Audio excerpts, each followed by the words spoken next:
From Brooke High School, WTRF proudly presents Ohio Valley Tonite with Nathan Marshall. Tonight's guest.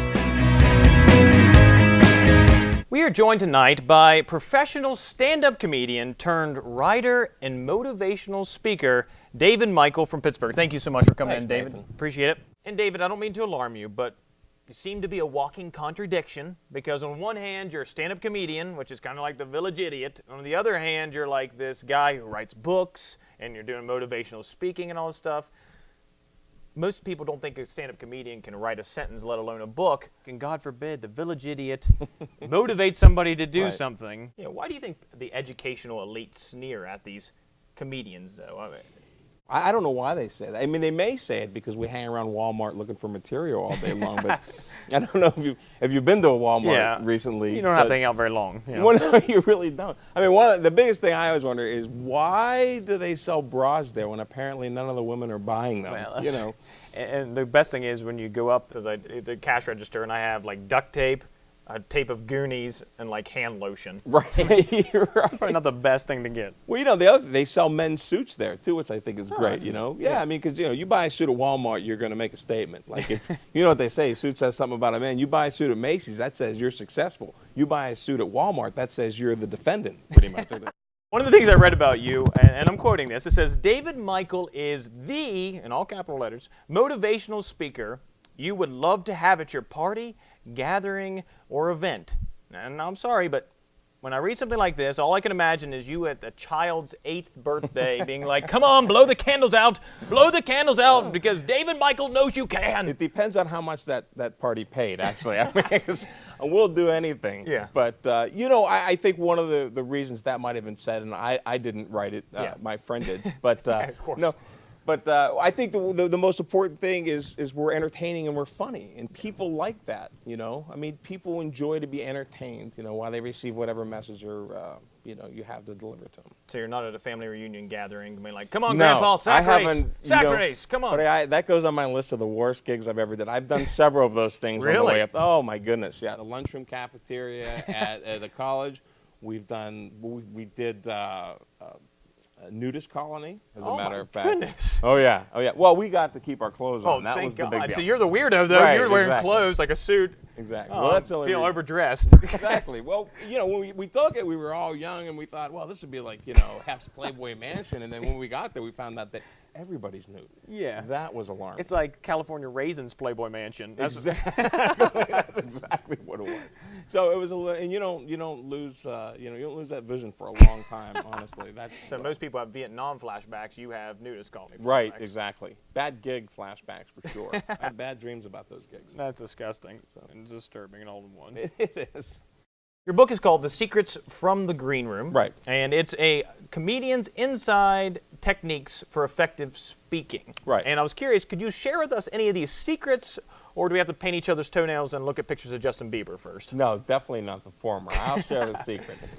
Justin Bieber, I like him. Oh, come on. I think one of the most significant secrets that I can share in this book, Yeah. and I'm giving it away free, Oh, not the book actually, Oh. but the secret is most public speaking books, and I've read tons of them over the years, deal with the actor. That means the speaker. You know, how to dress, how to stand, how to enunciate. Pictures of people in their underwear. My favorite is how to gesture. You know, gesture like this or gesture like this. This is a friendly gesture. Right.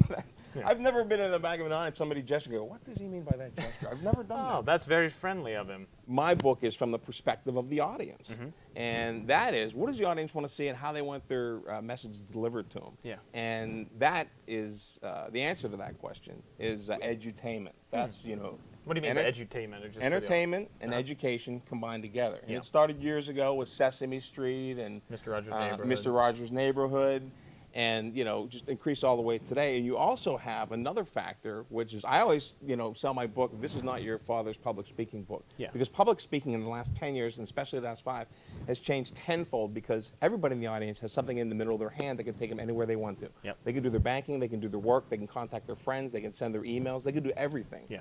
So you have to be a little more entertaining to keep their attention. Yeah. And I think Johns Hopkins, they did a study. They had some really difficult material, and so they delivered it or presented it in a different way to these subjects before they gave them the test, and they presented it with comedy and humor, and the test scores rose dramatically. One thing that, laughter does is it, increases your alertness. Yeah. Also increases your memory and your creativity. So that's really what you're getting across to the audience when you use that factor of the book. That's pretty interesting because actually I'm in education where I'm a teacher, and I do the exact same principles because I have a thing I call handling the hecklers is what I wrote. Right. And basically the whole principle was that I always remembered stuff when I went home that I laughed about. Right.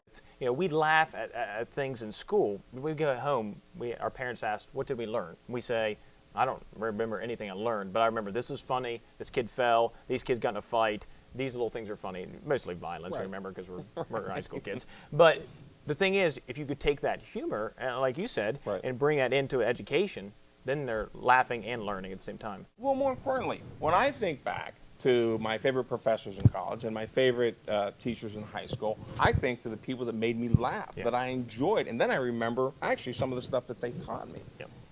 So it's that connection that is just so important, and that's probably the biggest secret that I'm going to give away for free anyways, but you can buy my book. Well, we have a student question from Brooke High School alumni and Ohio Valley Tonite alumni, Brandon Yost, who now goes to Potomac State College, and Brandon has this to say, David.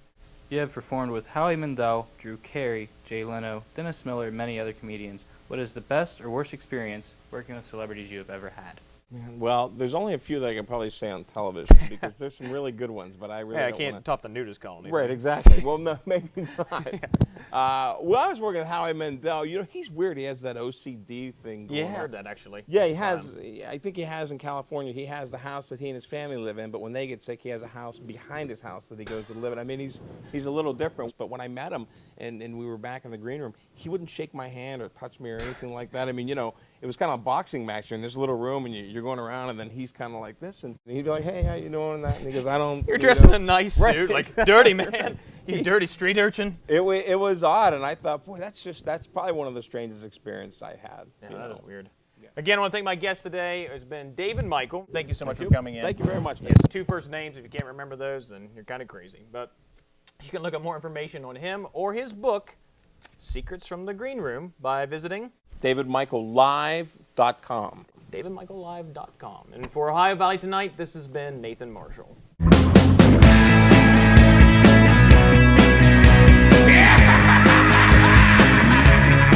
Kung Fu kicking. Okay, no, we're gonna Watch yourself. I just wanted to add that in there.